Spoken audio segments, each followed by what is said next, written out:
Yunusobod tumaniga juda ham yaqin bo'lgan Hasanboyga kelganmiz. Hasanboy postdan 1 kilometr ichkari kirganingizda tayyor patkulyuch ikkita yaxshi kottejimizda chiqqan. Ikki sotuvdan iborat patkulyuch yangi remont qilingan, remontdan keyin hech kim yashamagan.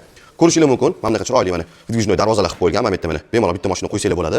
Bu yoq tomonda mana ko'chani sanuzili va bu yoqda letniy kuxnya qilingan. Mana bu yoqda mana glavniy kruj eshik bo'ladi va bu yoqda mana oshxonani shundoq pastida o'zini podvali ham bor. Podval qismiga polniy uyimizning yuragi desak ham bo'ladi. Santexnika qismi joylashtirilgan ekan. Ko'rayotganingizda mana kirib kelamiz, kattagina holimiz bo'ladi mana. Sirazi o'ng qo'limizda oshxonamizda joylashgan bo'ladi mana. Ko'rayotganingizda oshxonamiz ham kattagina. Xo'p, birinchi xonamizdan boshlaymiz mana. Bu yoqda mana birinchi xonamiz, ya'ni bu kattagina zalxona bo'ladi mana. Xo'p, bu yoq tomonda mana birinchi qavatimizning sanuzili bo'ladi. Sanuzil совмещенный mana.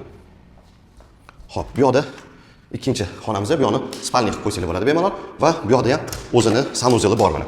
Ko'rayotganingizda совмещенный sanuzil spalniyniki. Bu yoq tomonda mana orqa tomon o'zini hovlichasi ham bor. Endi tepaga ikkinchi qavatga chiqamiz mana.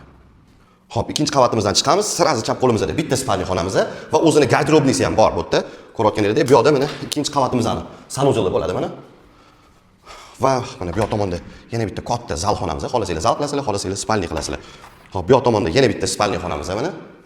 Va oxirgi kattagina spalniy xonamiz. Bu yoqning o'zini balkoni ham bor. Ko'rasizlar, narxi 148.500 dollar o'rtoqlar.